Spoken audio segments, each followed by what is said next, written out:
High, আজকে একটা ছোট্ট ঘর আঁকবো নিরিবিলি পাহাড়ের উপর।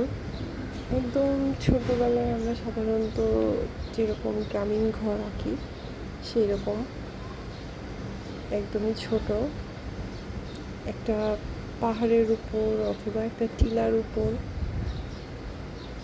পিছনে আকাশ এবং সেই ঘরের চিমনি দিয়ে অনেক রঙিন স্বপ্ন আকাশে ভেসে বেড়ায়। তো দেখতে থাকুন।